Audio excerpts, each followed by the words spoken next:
Friends, आप सभी का स्वागत है। मैं मनीषा आपको पढ़ा रही हूँ मध्य प्रदेश का जीके और अपना चल रहा है मध्य प्रदेश की जनजातियाँ। आज इसको कंप्लीट कर लेंगे। तो अभी तक आपने गौड़ पढ़ा, भील पढ़ा, बैगा पढ़ा, आज पढ़ने वाले हैं अपन कोरकू जनजाति।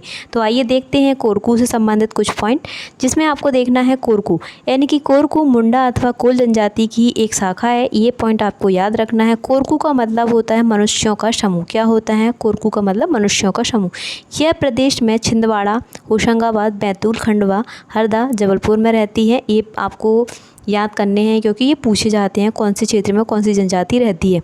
कोरकू अपने गांव के चारों ओर मतलब जो गांव बनाते हैं बांस की, ये कोई ज़रूरत नहीं है।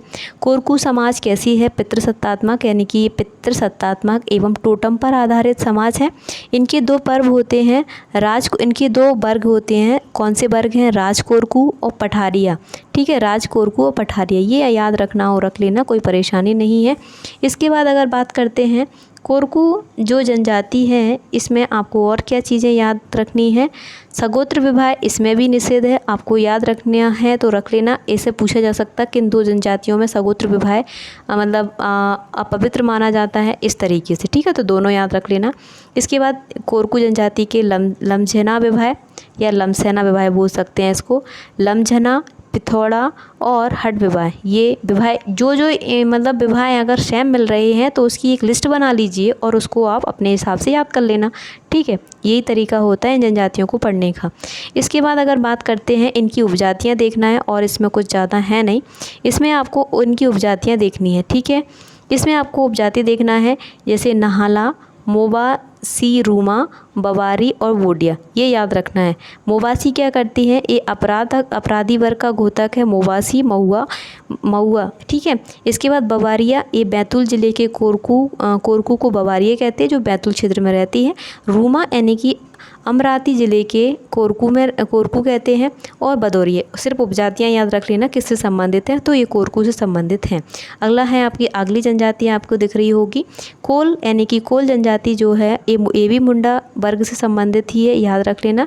ये रीवा जिले के कुराली क्षेत्र में रहती है।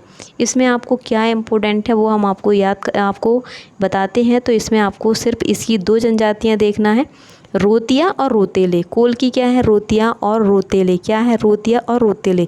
ये ही याद करनी है, जो इम्पोर्टेंट चीज़ें हैं वो ही हम आपको बताते जा रहे हैं। दहका कोल का प्रमुख यानी कि जो नृत्य है आदिम नृत्य, तो दहका कोल का प्रसिद्ध नृत्य है। तो आपको याद रखना दहका क्या है? कोल जनजाति का प्रसिद्ध नृत्य है। इसके बाद अगर बात करते हैं, इसमें आपको याद रखना है कि इसमें आपको इनकी मृत्यु में मतलब जब व्यक्ति की मृत्यु हो जाती है तो इसमें दफनाने का रिवाज है। तो ये तो इसमें कुछ ज़्यादा इम्पोर्टेंट नहीं है।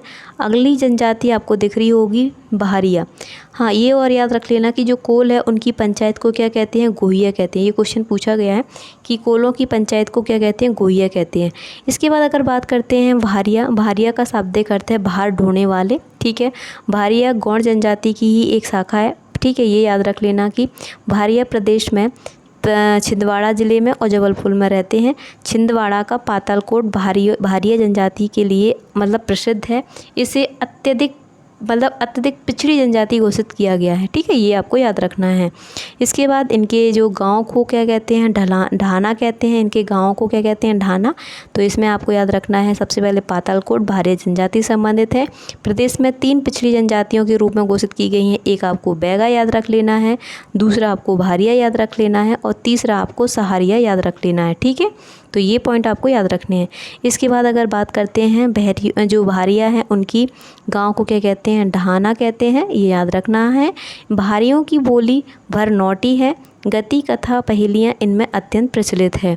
इसके बाद अगर बात करते हैं जो हैं बहारिया, इनका मुख्य भोजन पेज है। ये मोस्ट इम्पोर्टेंट है। पेज किसका है? तो बहारिया जनजाति का भोजन है। इसके बाद इनकी उपजातियाँ देखना है, तो भूटिया और भूइयार और पेंडो इनकी उपजातियाँ हैं। विवाह जैसे गौड़ों में प्रचलित हैं तो सैम विवाह इनमें भी होते हैं।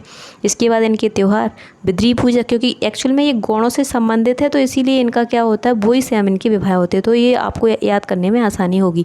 इसके बाद आपकी है अगली जाति है सहारिया। सहारिया का अर्थ है शेर का साथ देने वाले, ये है रहने वाले। इसके बाद अगर बात करते हैं तो सहारिया में सिर्फ आपको इतना याद रखना है कि सबसे पिछड़ी जनजाति है।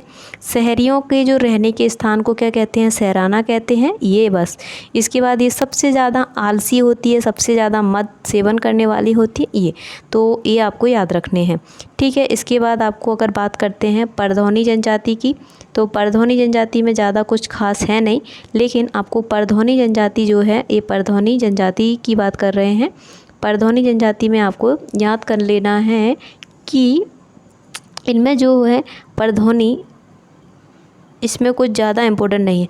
तो दोस्तों अभी तक मैंने आपको जितना बताया आप इतना पढ़ लेते हो तो आपका इसमें से भी कोई क्वेश्चन कहीं नहीं जाएगा, बस इतना ही पढ़ना है, इससे कहीं भी कोई क्वेश्चन बाहर नहीं जाएगा। इसके लिए आपको समझ में सब कुछ आ गया होगा। और क्या है इसमें, ये सारी चीज़ें हैं, इतना ही आपकी एग्ज़ाम के लिए इम्पोर्टेंट है बस, ठीक है। तो आप जनजातियों से संबंधित जितना पढ़ाया है उतना पढ़ लीजिए, इतना भी पढ़कर जाते हो तो एग्ज़ाम में कोई क्वेश्चन नहीं छूटेगा।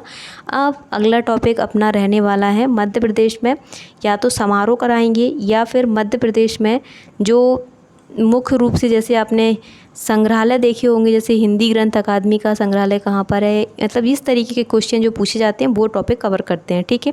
कल फिर मिलते हैं, इसके लिए थैंक यू।